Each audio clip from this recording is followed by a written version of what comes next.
नमस्कार। IND24 के budget सत्र पर स्पेशल कार्यक्रम में आपका स्वागत है।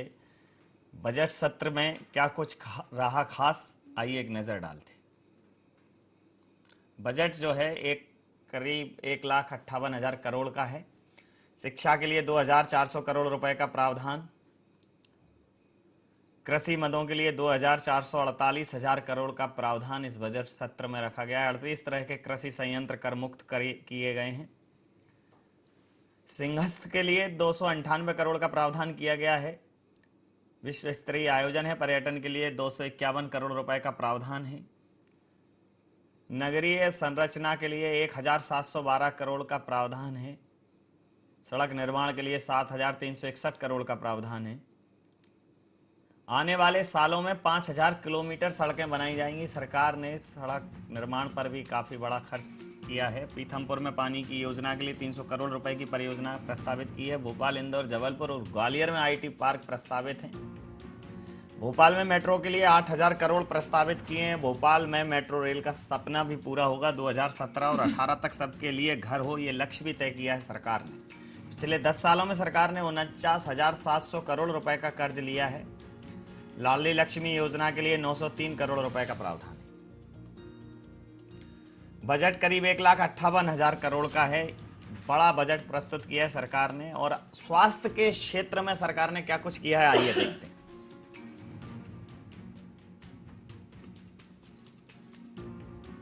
राष्ट्रीय स्वास्थ्य मिशन के लिए 2,038 करोड़ रुपए। शिशु मृत्यु दर को कम से कम करने के प्रयास किए जाएंगे, सरकार ऐसा कह रही है। डायलिसिस मशीन सस्ती हुई। प्रदेश में 7 चिकित्सा महाविद्यालय खोले जाएंगे। अब रुख करेंगे शिक्षा के क्षेत्र का।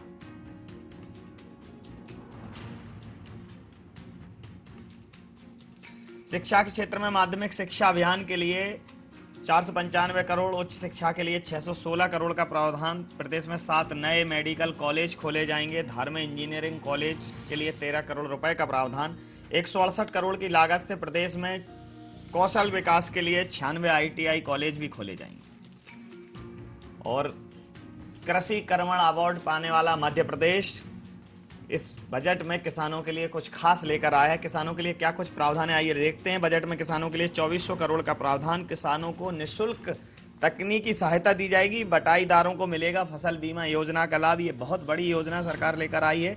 जो भूमिहीन खेतीहर किसान हैं, जो भूमिहीन मजदूर किसान हैं, उनको भी बीमा योजना का लाभ मिलेगा। सिंचाई योजना के विस्तार के लिए लगातार काम किए जाएंगे। 51 जिलों में प्रधानमंत्री सिंचाई योजना के तहत काम चल रहा है, उनके लिए बजट का प्रावधान है। पशुपालन बढ़ाने के लिए नवीन चारा उत्पादन कार्यक्रम है। प्रदेश में चलित पशु चिकित्सा केंद्र बनाए जाएंगे। और 38 कृषि यंत्रों को कर मुक्त किया गया है। किसानों के लिए बहुत बड़ा प्रावधान इस बजट में देखने को मिलेगा। निवेश के लिए भी इस बजट में बहुत बड़ी सरकार लेकर आई है एक उपलब्धि। 27 स्थानों पर निवेश में सरकार कह रही है कि 3,022 करोड़ की लागत से औद्योगिक विकास की योजनाएं हैं। उद्योगों की स्थापना के लिए अधोसंरचना का विकास किया जाएगा। और 2,462 करोड़ सिर्फ अधोसंरचना के लिए हैं। भोपाल, इंदौर, जबलपुर और ग्वालियर में IT पार्क प्रस्तावित है। जबलपुर, भोपाल में इलेक्ट्रॉनिक मैन्युफैक्चरिंग क्लस्टर्स स्थापित किए जाएंगे। पीथमपुर औद्योगिक क्षेत्र के विकास के लिए काम किए जाएंगे। पीथमपुर में जो सबसे बड़ी समस्या है पीने के पानी के लिए, उसके लिए भी 300 करोड़ की योजना है। तो शिक्षा, स्वास्थ्य, किसान और निवेश के लिए सरकार ने एक बड़ा प्रावधान किया है। लेकिन एक तीखी नजर डालते हैं कि आखिर सस्ता क्या हुआ, क्या महंगा हुआ, आम जनता को क्या फायदा। कृषि संयंत्र सस्ते किए गए, किसानों को फायदा। बैटरी चलित कार और रिक्शे सस्ते, आम जनता की सवारी सस्ती। ऑर्गेनिक कीटनाशक सस्ते किए गए, किसानों को एक और फायदा। इंडक्शन चूल्हे और बर्तन सस्ते किए गए, गृहिणियों को फायदा दिया गया है। आम जनता का ख्याल रखा गया है। सोया मिल्क सस्ता हुआ। हैवी लोडिंग वाहन सस्ते हुए। 10,000 से ज्यादा की साइकिल महंगी हुई है। साइकिल की सवारी थोड़ी महंगी। यहाँ सरकार एक स्टाम्प ड्यूटी बढ़ाई गई, एक जमीन खरीदना महंगा जरूर हुआ है, लेकिन ये भी देखना गौरतलब होगा कि सरकार कह रही है कि सबके लिए 2020 तक घर होगा, प्लास्टिक बैग्स और प्लास्टिक सामान महंगे हो जाएंगे। तो ये एक बजट की एक ओवरऑल समीक्षा की हमने, और अब हम बजट पर चर्चा करने के लिए सीधे जुड़ेंगे हमारे स्टूडियो में मौजूद हमारे मेहमानों से। बजट में हमारे साथ मौजूद हैं भारतीय जनता पार्टी के युवा नेता विकास बोंद्रिया जी, आईटी सेल के संयोजक हैं, और हमारे साथ योगेश यादव जी, कांग्रेस के प्रवक्ता हमारे साथ हैं। सीधे दोनों लोगों से बजट पर सीधी सीधी प्रतिक्रिया लेंगे। आपसे जानेंगे योगेश जी कि सरकार ने किसानों के लिए, शिक्षा के लिए, स्वास्थ्य के लिए, निवेश के लिए ठीक बजट रखा है, आम जनता को भी सुविधा देने के प्रयास किया है, तो आप इस बजट को किस नजरिए से देखेंगे? पहले तो मैं आपकी प्रतिक्रिया लूंगा बजट पर। मैं कहना चाहूँगा कि दृष्टिहीन बजट है, इसमें दृष्टि का अभाव है। और हम लोगों के बीच में एक परंपरा रहती है, कुछ त्यौहार बड़े औपचारिक होते हैं। जी जी। तो वो त्यौहार मनाने के लिए हम, जब वो त्यौहार का दिन आ जाता है तो हम कहते हैं कि अरे चलो इस दिन की पूर्ति करना है, चलिए इस त्यौहार को मना लें। मुझे लगने लगा है कि मध्य प्रदेश की सरकार, मध्य प्रदेश के वित्त मंत्री को ये पता लगा कि भाई फरवरी का माह आ गया है, अब बजट का टाइम है, तो बजट प्रस्तुत करना पड़ेगा, तो कुछ तो प्रस्तुत कर दें हम। और कुछ भी प्रस्तुत करने के अंतर्गत ऐसा लगा कि बजट पर दृष्टि नहीं की गई, बजट पर कोई विकास के बहुत ज़्यादा विजन नहीं है, और एक चलायमान बजट जिसको कह सकते हैं, तो मध्य प्रदेश जस की तस की स्थिति में रहेगा, और एक पिछड़ा मध्य प्रदेश है, पिछड़ा मध्य प्रदेश ही कहलाएगा, क्योंकि ये बस एक परंपरा का निर्वाह किया गया। बजट में कोई दृष्टि नजर नहीं आ रही है। बजट पर दृष्टि नहीं है, बजट पर कोई बहुत दूरदर्शिता नहीं है, एक पारंपरिक तरीके से बजट प्रस्तुत कर दिया गया है। उसके पीछे कोई सोची समझी न तो नीति है, न नीति नियंता है। पार्ट टाइमर वित्त मंत्री ने एक फुल टाइम बजट प्रस्तुत कर दिया। नहीं, वित्त मंत्री भी फुल टाइमर हैं। पूर्व से अच्छे बजट प्रस्तुत कर रहे हैं, और इस बार भी जो बजट प्रस्तुत किया गया है वो मध्य प्रदेश का एक प्रोग्रेस का विजन डॉक्यूमेंट है। आप गहराई से देखेंगे बजट को, आपकी स्वयं की रिपोर्ट अभी बता रही थी कि किन किन चीजों पर, कृषि, अधोसंरचना, इंडस्ट्री, शिक्षा, हेल्थ, सबके ऊपर प्रॉपरली एक जो हम काम कर सकते हैं उतने बजट का एलोकेशन है। जहां तक बजट, देखिए, दो चीजों के लिए बनता है। नंबर एक फॉर्मेलिटी होती है, जो हम वित्तीय खर्चे सरकार करती है उसे विधानसभा के पटल पे रखना है और विधायिका द्वारा उसे अप्रूवल लेना है, ताकि अगले साल की आय और खर्चा उस तौर तरीके से किया जा सके। दूसरा, उसमें झलकना चाहिए कि हम क्या प्रोग्रेस कर रहे हैं।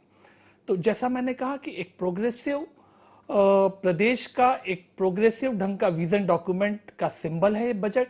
नंबर दूसरा, अब आमदनी की बातें हम ले लें।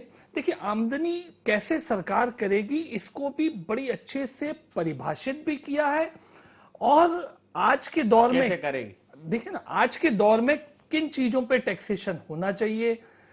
टैक्स उन चीजों पे बढ़ाया गया है जिनके यूजेस को, जनता को डिमोटिवेट करना है। जैसे अब आप देखिए, गैस गीजर है, उसके ऊपर टैक्स बढ़ाया गया है। वहीं पे इंडक्शन चूल्हे पे टैक्सेशन को कम किया गया। क्यों? गैस पूर्व में मिलती थी हमें, कांग्रेस शासनकाल में केवल गैस ही उपलब्ध होती थी, बिजली उपलब्ध नहीं होती थी। आज बिजली 24 घंटे उपलब्ध है, खेत तक में 10 घंटे उपलब्ध है।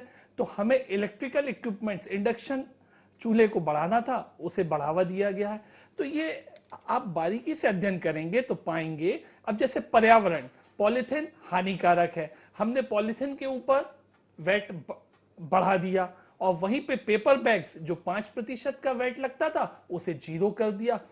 बड़ा ही समयानुकूल निर्णय बजट में लिए गए हैं।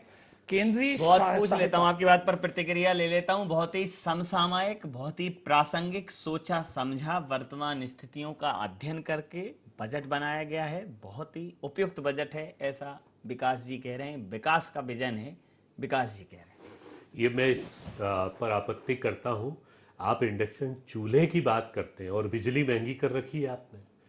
आप इधर तो चूल्हा सस्ता देने की कोशिश कर रहे हैं, उसमें भी कोई सस्ता कितना होगा, कितना परसेंट, लेकिन बिजली की जो महंगाई है, बिजली कितनी महंगी कर रखी, उसकी तरफ भी आपकी दृष्टि जाना। मैंने बोला ना कि बजट के मामले में हमारी गहराई का अभाव दिखा। अभी पिछले वित्त मंत्री जी ने स्वीकार किया है कि पिछले 10 वर्षों में 49,779 करोड़ रुपए का हम लोग ऋण ले चुके हैं। तो कहीं ना कहीं से मध्य प्रदेश गरीब होता जा रहा है, और अभी भी हमारे किसानों के लिए 4,600 करोड़ रुपए के दावों का निपटान नहीं हुआ है। मतलब जस की तस स्थिति बनी हुई है। हम एक घोषणावीर की तरह घोषणाओं पर घोषणाएं, घोषणा पर घोषणाएं करते जा रहे हैं। शिक्षा और स्वास्थ्य पर, मेंटेनेंस पर क्या है? आप कह रहे हैं कि हमने इतना बजट में प्रावधान किया है, लेकिन शिक्षा के और स्वास्थ्य के हालात आप देखें, किसी सरकारी हॉस्पिटल में आप जाकर उसकी स्थितियों का संचालन, रख रखाव कितना अभाव है। अभी आप कह रहे हैं कि आपने बजट में प्रावधान किया कि 8वीं तक की बच्चों की, पिछड़ा वर्ग की शिक्षा मुफ्त।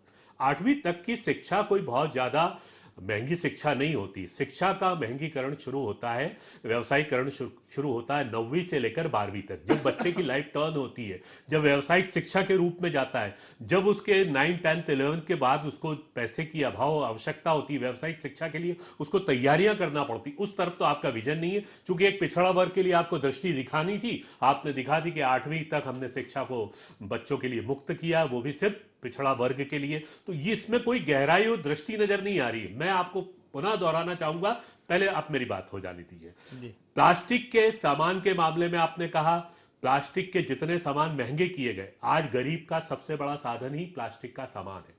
मैं खुद पॉलीथीन जो होती है थैलियां, उनका विरोध करता हूं। आप उसको अलग कर दीजिए, लेकिन प्लास्टिक के दूसरे इक्विपमेंट है, बोतल है, बर्नी है, जो सस्ते रूप में आज गरीबों को घर घर में मिल जाते हैं। आपने प्लास्टिक के सामान को महंगा किया, और क्रियान्वयन का अभाव है।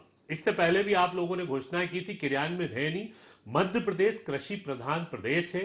हमारे जो मूल स्रोत है, जो हमारे संसाधन है, जो हमारे ऊर्जा है, जैसे हमारी फसलों के संदर्भ में हो गया, जैसे हमारे फसल है, जो हमारे फल है, खाद्य प्रसंस्करण की तरफ खासा ध्यान उस तरफ कोई ध्यान नहीं है। हमारे प्रसंस्करण जो भी हमारे हैं, उन पर हमारे विचार बहुत कम है, और उनमें गहराई नहीं है, चिंतन नहीं है। मैंने क्या कहा कि वित्त मंत्री जी को किसी ने बजट लाकर दिया होगा, हमारे जो ब्यूरोक्रेट ने लाकर समझाया होगा, उन्होंने एक हस्ताक्षर कर दिया, और मैं आपके शब्द पर बहुत सहमति व्यक्त करता हूं कि हमारे वित्त मंत्री जी अल्पकालीन लगे। अल्पकालीन वित्त मंत्री जी नजर आ रहे हैं। उनके बोलने का वक्तव्य, उनका तरीका, सब कुछ। साइकिल महंगी की है आपने, मैं मानता हूं कि 10,000 से ऊपर की आप साइकिल की, लेकिन साइकिल पर आप सब्सिडी दीजिए। आप एक तरफ पेट्रोल महंगा कर रहे हैं, पेट्रोल पर टैक्स पूरे देश में सबसे ज्यादा टैक्स अब मध्य प्रदेश में लग रहा है पेट्रोल पर। चलिए, आप पेट्रोल की आपूर्ति में जनता की पहले ही जान ले रहे हैं, तो आप साइकिल सस्ती कर दीजिए, उस पर सब्सिडी देने की आवश्यकता थी। और आप कह रहे हैं कि मूल बातों को हमने बहुत ध्यान रखा है, तो इसमें कुछ नहीं लगता। सबसे बड़ी बात है, आज प्रदेश के हालात दिन पर दिन इतने खराब होते जा रहे हैं। मैं दोनों के तरफ में बोलूंगा, उपभोक्ता की हालात ये हो गए कि आज वो मकान खरीदने की कैपेसिटी में नहीं रह गया है। आज मकान का सपना, जो हमारा मूल सपना होता है कि रोटी कपड़ा मकान, उसमें मकान इतना आवश्यक है, लेकिन मकान खरीदना व्यक्ति के लिए अब एक बहुत विशाल सपना हो गया है। हालात आप देखिए, सपना इतना हो गया, उसके ऊपर आपने और टैक्स बढ़ा दिया। बिल्डर्स जो पहले ही परेशान थे, मैं बिल्डर्स का वो नहीं करता हूं, लेकिन कुछ लोग काम भी कर रहे हैं, अच्छा काम कर रहे हैं, लेकिन वो मरते जा रहे हैं। आज प्रॉपर्टी बिक नहीं पा रही है। आपकी बात पर योगेश जी प्रतिक्रिया ले लेता हूं। आप कह रहे हैं कि समसामयिक है, प्रासंगिक है, पूर्व नियोजित है, सुनियोजित है, सुव्यवस्थित है। उन्होंने सारी बातों को सिरे से खारिज कर दिया। उन्होंने कहा कि सिर्फ ये है कि एक ठप्पा लगा दिया है, ब्यूरोक्रेट्स द्वारा बनाया हुआ बजट है, प्रदेश की नब्ज को नहीं टटोला गया है, प्रदेश की वास्तविक जरूरतों को नहीं टटोला गया है, और फिर सबसे बड़ी बात, क्रियान्वयन को लेकर एक बड़ा संशय खड़ा कर दिया। देखिए, क्रियान्वयन की चर्चा हम अलग से अलग कर सकते हैं। आज केवल चर्चा होनी चाहिए, मुझे लगता है, प्लानिंग के ऊपर। अगर क्रियान्वयन के ऊपर दोषारोपण करने लगेंगे, तो ये जो आज हम प्लानिंग और बजटिंग की चर्चा कर रहे हैं, वो अधूरी रह जाएगी। नंबर एक चीज, आपने जैसा कहा कि सुनियोजित है या वास्तव में नहीं है, मुझे लगता है पूर्ण रूप से सुनियोजित है। हम कृषि के ऊपर नजर डालें, अगर कृषि के लिए जो काम किए गए हैं, नंबर एक, एग्रीकल्चर एजुकेशन, जिसको पहले शायद बहुत कम गौर किया गया, खास करके कांग्रेस के जमाने में, उसके ऊपर मेजर एम्फेसिस है। मृदा कार्ड हर किसान को उपलब्ध हो जाए। ये न केवल भारतीय जनता पार्टी की सरकार इसका बजट प्रावधान कर रही है, इसे क्रियान्वित करेगी, बल्कि एक इसे किसानों के बीच में आंदोलन बनाने वाली है, ताकि वो मोटिवेट हो और स्वफुल्त होके इसका लाभ उठा सकें। क्योंकि मृदा कार्ड के थ्रू उन्हें जानकारी प्राप्त होगी कि आखिर उन्हें खेत में बोना क्या है, कौन सी फसल लेनी है, कौन सी दवा डालनी चाहिए। तो ये एक टू वे एजुकेशन का माध्यम है। एग्रीकल्चर कॉलेज नया पवारखेड़ा में खोला जाने का प्रावधान किया गया है। वेटनरी कॉलेजेस को बढ़ाया जा रहा है। हम मत्स्य पालन देख लें, कृषि का हर क्षेत्र देख लें, खास करके सिंचाई के ऊपर बहुत सुनियोजित हम निवेश कर रहे हैं। सिंचाई क्षमता हमारी 32 लाख हेक्टेयर से नहरों के द्वारा जो सिंचाई क्षमता है वो बढ़ चुकी है, और अन्य स्रोतों की कलेक्ट करें तो आज हम 110 लाख हेक्टेयर में रबी की फसल बोने के काबिल हो गए हैं, और तो और 10 से 12 लाख हेक्टेयर में हम तीसरी फसल ले सकते हैं। मतलब मार्च में जब रबी कटने लगेगी उसके बाद भी हम फसल ले सकेंगे इस गर्मी के मौसम में। ये एक सुनियोजित प्लानिंग है। देखिए, इस बार लगभग 200 से ज्यादा तहसीलों में सूखाग्रस्त घोषित हुई हैं, फिर भी हम कृषि कर्मण अवार्ड ला रहे हैं, फिर भी हम गेहूं का उत्पादन जरूर ज्यादा कर पा रहे हैं। उसका कारण है हमारा बढ़ा हुआ सिंचाई का रकबा। अगर मौसम हमें साथ देगा तो हम कहीं ज्यादा इससे कृषि क्षेत्र में तरक्की कर सकेंगे। कृषि यंत्रों का आज देखिए आवश्यकता क्या है। नंबर 1, जैविक खेती की आवश्यकता है। जैविक फर्टिलाइजर का मूवमेंट, विपणन और लॉजिस्टिक्स कैसे हो, इसके ऊपर बजट में टिप्पणी की गई है। दूसरा आता है जैविक पेस्टिसाइड। जैविक पेस्टिसाइड के ऊपर टैक्सेशन को घटाया गया। मतलब केमिकल पेस्टिसाइड अनुपात रूप में महंगा होगा अगर हम कर की दृष्टि से देखें, और जैविक पेस्टिसाइड सस्ता होगा। ये एक हमारा जैविक प्रदेश की ओर बढ़ता हुआ कदम है। कृषि में हमें क्या चाहिए? टेक्नोलॉजी चाहिए, यंत्रीकरण चाहिए। आज जब यंत्रीकरण की आवश्यकता है तो 30 तरह के यंत्रों के ऊपर टैक्सेशन कम किया गया। ये समसामयिक प्रासंगिक कदम है जो वित्त मंत्री जी ने अलाउ किया है, और यकीनन कृषि को इससे बूस्ट मिलेगा। हम उस ओर जा रहे हैं जब हर बूंद से फसल को फायदा हो, पानी की हर बूंद से फसल को फायदा हो। Each drop for crop.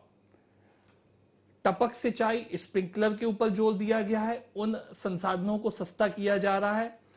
आप देखिएगा, सूखाग्रस्त प्रदेश में हमें पेयजल समस्याएं आने वाली हैं। जल हमें चाहिए सिंचाई के लिए, जल हमें चाहिए सामूहिक जीवन यापन के लिए। दोनों में अभी तक हम फोकस करते थे भूमिगत जल के ऊपर, लेकिन बजट में वित्त मंत्री जी ने अलग से उल्लेखित किया है कि सब सरफेस वाटर जो उपलब्ध है हमारे ऊपर, सरफेस वाटर, छोटे छोटे ताल तालाब, उनके हम उपयोग को और ज्यादा बढ़ाएंगे। तो देखिए, कभी हम भूमिगत जल के लिए थे आज से 10 साल पहले, लेकिन आज जब भूमिगत जल का स्तर डाउन हुआ है और उसे बाहर निकालना महंगा हुआ है, तब हम सब सरफेस वाटर की तरफ बढ़वाएं। तो इस तरह से बड़ा ही सामयिक बजट। अब आप देखिएगा, खुदरा व्यापार, गांव में रोजगार का पहला साधन है कृषि, और कृषि में जो अंडर एम्प्लॉयमेंट होता है उसकी पूर्ति के लिए खुदरा बाजार आज के नवयुवकों में एक बड़ा ही अच्छा प्रचलित और स्वरुचि का रोजगार निकला। लेकिन ऑनलाइन जो व्यापार बढ़ा है उसने थोड़ा सा उसे धक्का पहुंचाने लगा। गांव में भी पता लगा कि चीजें ऑनलाइन फ्लिपकार्ट या इनसे आने लगी। वित्त मंत्री जी ने बड़ा ही इसमें चातुर्यपूर्ण प्रावधान किया है।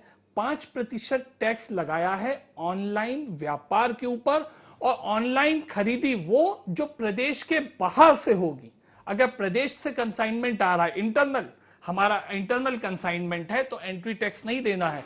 जो दिल्ली और बंबई के वेयर हाउसेस से कंपनियां माल भेजती थी, निश्चित रूप से वो 5%। निश्चित रूप से बजट की समीक्षा जारी रहेगी। बजट की समीक्षा और जो एक मिनट इसमें और थोड़ा सा कंप्लीट कर लेंगे। और जो हमारे प्रदेश में ऑनलाइन कंपनियां शुरू हो रही हैं, उनके ऊपर ये टैक्सेशन नहीं लगेगा अगर वो प्रदेश में ही ट्रांजैक्शन कर रही हैं, इंटरनल यहीं के वेयर हाउस से यहीं पे माल प्रोवाइड करती हैं। तो ये एक बड़ा अच्छा सा कदम है जो हमारे ग्रामीण क्षेत्र में मैं इस चर्चा को जारी रखूंगा, बाजार को बढ़ाएगा। बजट पर प्रतिक्रियाएं लेने का दौर जारी रखूंगा। बजट की समीक्षा जारी रहेगी। एक छोटा सा समय अंतराल हम यहाँ लेंगे। समय अंतराल के बाद बजट पर फिर से चर्चा के लिए हाजिर होते हैं।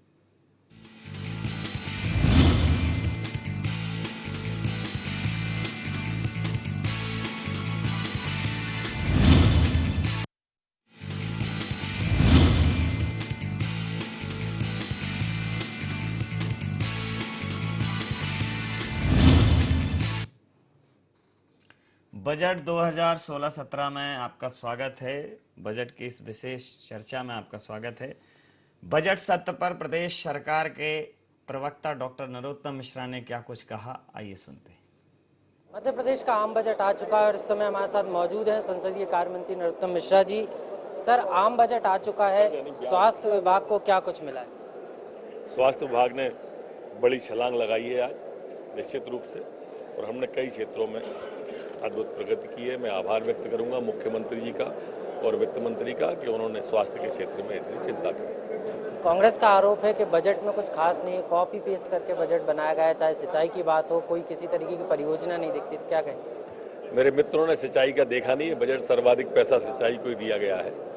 अगर पढ़ लें मेरे कांग्रेस के मित्र तो शायद अच्छी प्रतिक्रिया दे पाएंगे। इसके साथ साथ बजट में नए कॉलेज खोलने का प्रावधान है, भोपाल को भी IT पार्क मिला है 4 शहरों को, और इसके साथ साथ क्या कुछ मुख्य रूप से देखें, आपके नज़रिए से क्या सबसे बेहतर है बजट? बजट में सभी वर्गों का ध्यान रखा गया है, कृषि सेक्टर का, सिंचाई के सेक्टर का, शिक्षा के सेक्टर का, स्वास्थ्य के सेक्टर का, सभी वर्गों को समेटकर आगे बढ़ाकर मध्य प्रदेश को विकास को तेजी से ले जाने की दिशा में ये बजट है।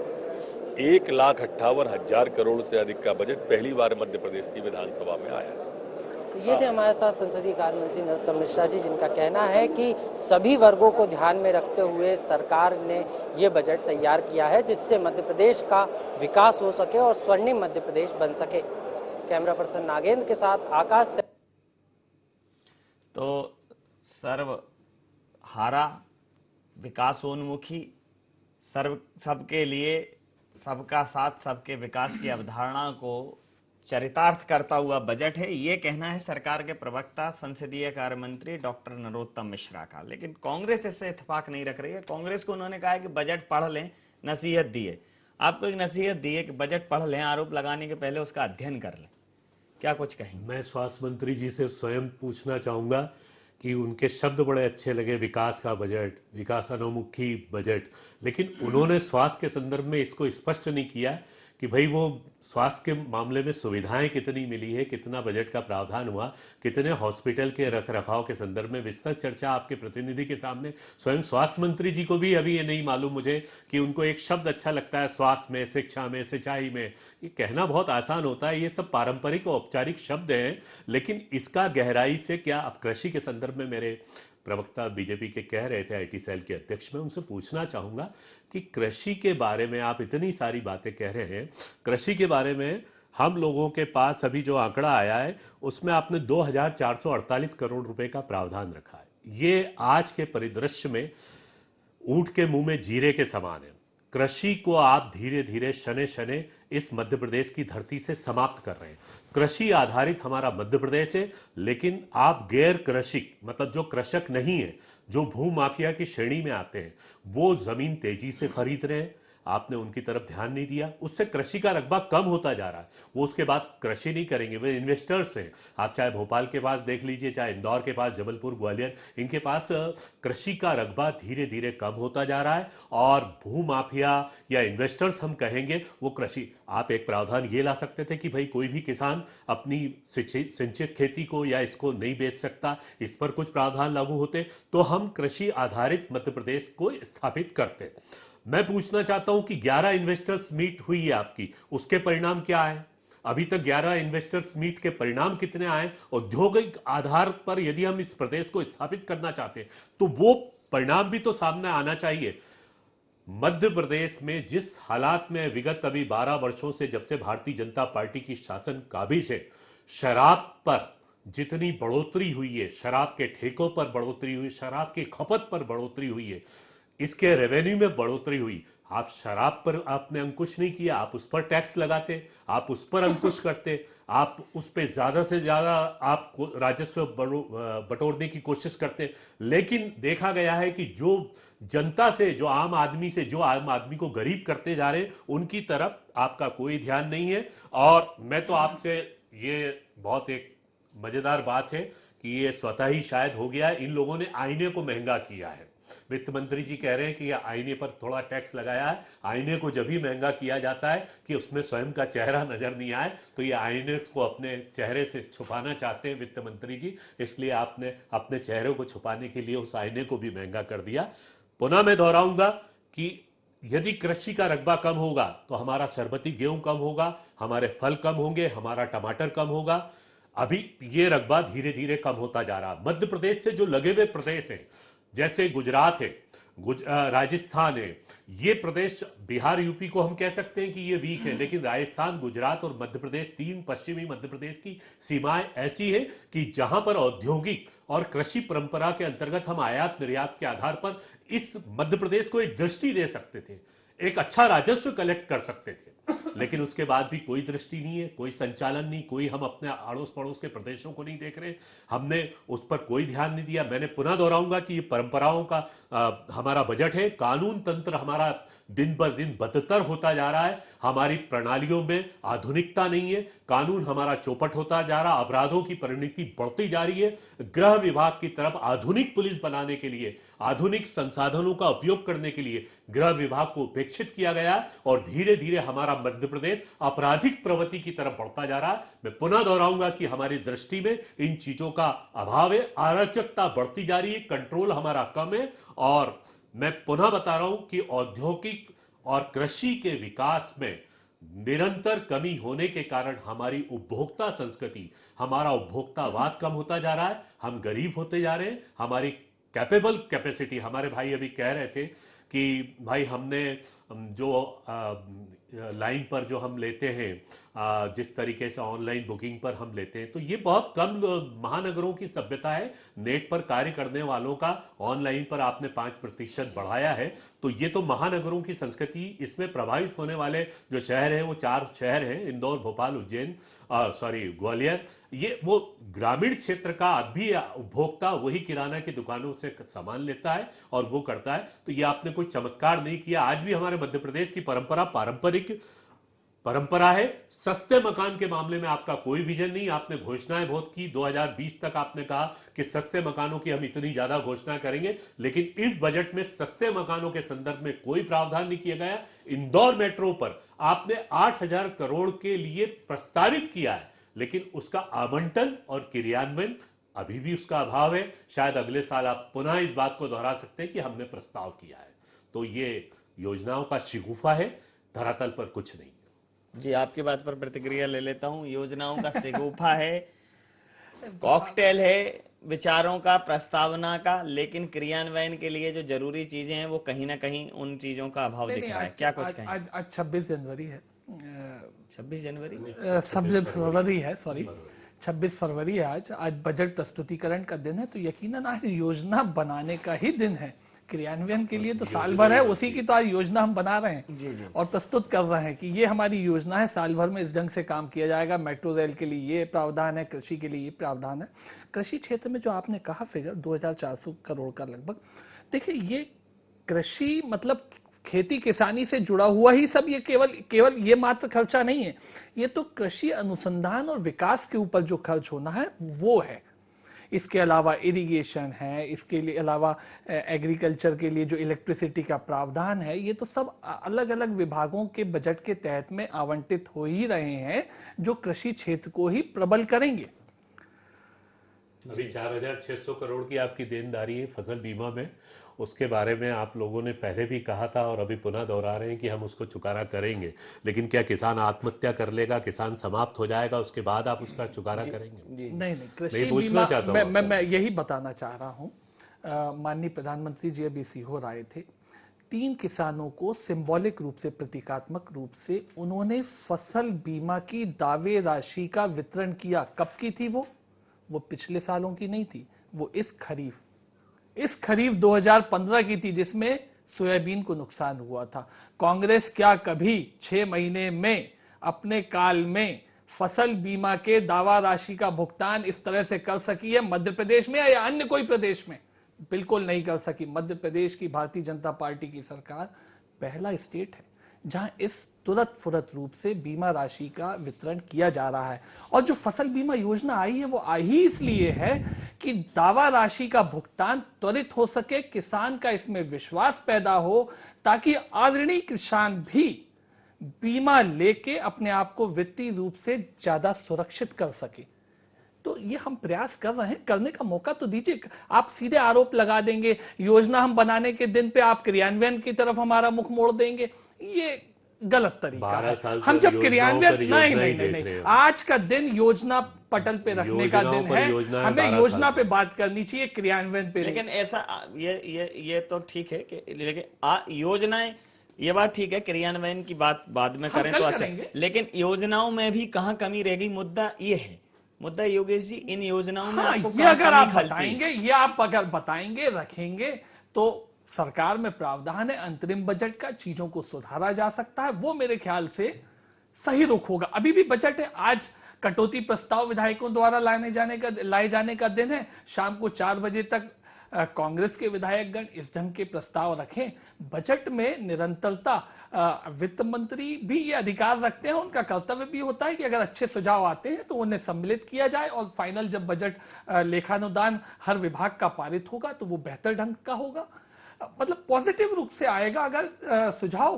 तो मेरे ख्याल से हम सब मिलके, सबका साथ सबका विकास, कांग्रेस के जो फॉलोअर्स हैं उनका भी विकास होना है, और जो बाकी शेष जनता है प्रदेश की उसका भी विकास होना है। जी देखिए, योगेश मेरी जी, मान्यता योजना में आपको कहाँ खामी लग रही है?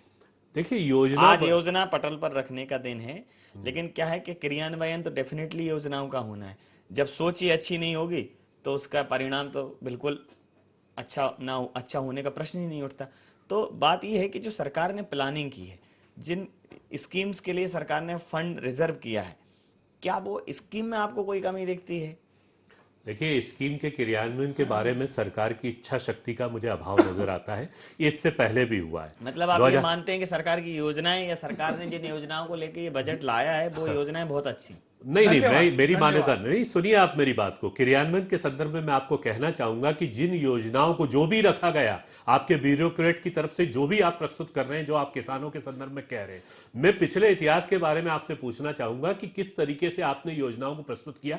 इस पूरे बजट में कहीं ना कहीं से दूरदृष्टि नजर नहीं आ रही है, और बीमारू प्रदेश था, बीमारू प्रदेश ही रहेगा। उन 50,000 करोड़ में है, हम अगले साल बैठेंगे तो वित्त मंत्री जी का पहला वक्तव्य यह रहेगा कि आज हम 49,779 करोड़ पर थे, अब हम 65,000 करोड़ पर हो गए। हम कर्ज लेकर घी पी रहे हैं, ये हमारी योजनाओं का क्रियान्वयन है। ये है बजट आपका, कर्ज लेके घी पी रहे हैं। बिल्कुल, हाँ। ये कर्ज लेकर घी पीने वाली बात। यादव जी, कर्ज के ऊपर मुझे थोड़ा सा स्पष्टीकरण दे दीजिए, क्योंकि क्या होता है, जनता, आप बोलते हैं, आप विकास कहाँ चाहते हैं? आप उद्योग पर, आपकी नहीं, 11 इन्वेस्टर मीट हुई है आपकी, मैं बता उसके परिणाम आते तो हमारे कर्ज की वो घटती। आपने अभी विगत 6 आज माह में- आपने सुना नहीं, वित्त मंत्री जी का भाषण 1.5 घंटे का रहा लगभग, आप सुना सुनते मैंने, हैं। बिल्कुल सुनिए सुना सुनिए, मैंने। एक वित्त शब्द मंत्री जी सुना। ने स्वयं कहा है, उसमें उन्होंने बताया कि हमने जो इंदौर में आखिरी इन्वेस्टर समिट की थी, उसमें क्या फिगर था जिसमें एमओयू साइन हुए थे, वो था बहुत ज्यादा था। वो जितने एक्टिव हो गया, मतलब जो वहां पे एमओयू साइन हुए थे उसमें से जितने के इंडस्ट्रियल टारगेट्स एक्चुअल प्रोडक्शन में आ गए हैं, वो है इंडस्ट्री लगभग 19,000 करोड़ की। सोचिए आप, एक इन्वेस्टर समिट होती है, उसमें प्रपोजल कुछ आते हो 4 लाख करोड़ के आते हो, 5 लाख करोड़ के आते हो, लेकिन 20,000 करोड़ की इंडस्ट्री ऑन ग्राउंड हो चुकी, एक्टिव हो चुकी, प्रोडक्शन चालू हो चुका। मध्य प्रदेश में 300 लगभग प्रोजेक्ट्स हैं। ये वित्त मंत्री जी साल में 20,000 करोड़। नहीं, सुनिए, अभी इन्वेस्टर समिट की बात कर रहा हूं केवल मैं, उसके तहत जो काम हुए हैं वो नहीं कर रहा मैं। 12 साल में तो मध्य प्रदेश में लगभग 1,000 हेक्टेयर तक का इंडस्ट्रियल एरिया डेवलप हो चुका है। दूसरी बात मैं कर रहा हूं, जो प्रोजेक्ट्स अभी पाइपलाइन में चल रहे हैं, इन्वेस्टर समिट में प्रॉमिस हुए, वो लगभग 1 लाख करोड़ के हैं।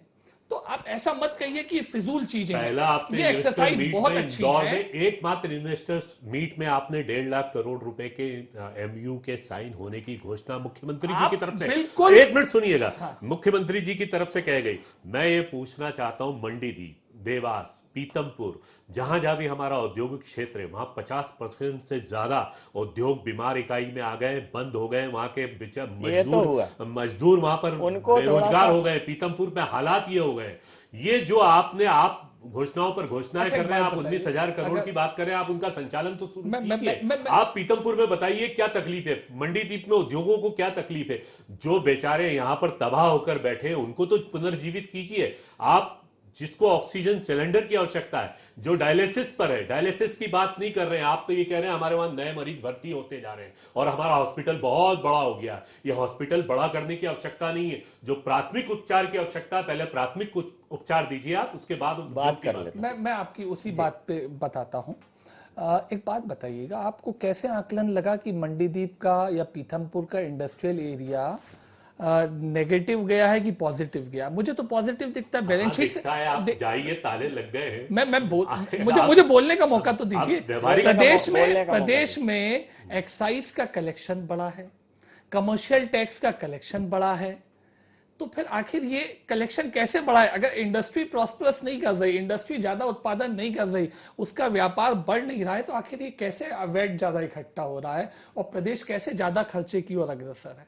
मुझे लगता है ये केवल मिथ्या करना किसी भाई इंडस्ट्री कोई क्लोज डाउन हुई हो तो हो सकता है उसने बेटर किसी अपॉर्चुनिटी के लिए एक इंडस्ट्री बंद करी, दूसरी चालू करी होगी, या कोई सिक यूनिट अपने खुद की कार्यकुशलता से कमी के कारण बंद हो गई होगी, तो ये एक अलग विषय। इसमें सरकार को दोषारोपण नहीं करना चाहिए। जिन उद्योगों ने बढ़नों की संख्या, जो उद्योग तबाह हुए हैं उनकी संख्या सैकड़ों में, हजारों में है, जो आप इक्का दुक्का कह रहे हैं, और जो उद्योग चल रहे हैं उनको उंगलियों पर गिना जा सकता है। वो बहुत बड़े उद्योग, समय सीमा बहुत बड़े उद्योग हैं जिनको उंगलियों पर गिन सकते हैं। बाकी के उद्योग, बाकी का कृषि समय सीमा के चलते मैं ये चर्चा यहाँ समाप्त करूंगा। आप दोनों महानुभावों का बहुत बहुत धन्यवाद, बहुत बहुत आभार हमारे साथ चर्चा में शामिल होने के लिए।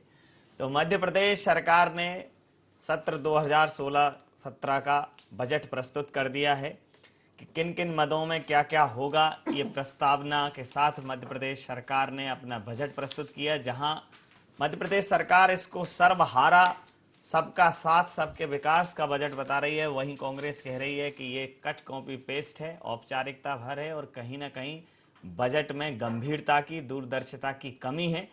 अब आगे आने वाला समय बताएगा, योजनाओं का क्रियान्वयन बताएगा कि वाकई में ये बजट मध्य प्रदेश को सुदृढ़ बनाने की व्यवस्था में एक मील का पत्थर साबित होता है, या फिर वही ढांक के 3 पात वाला नतीजा सामने लेकर आता है। जो भी होगा देखना दिलचस्प रहेगा। IND 24 में फिलहाल इतना ही। आप बने रहिए IND 24 के साथ और देखते रहिए IND 24। नमस्कार।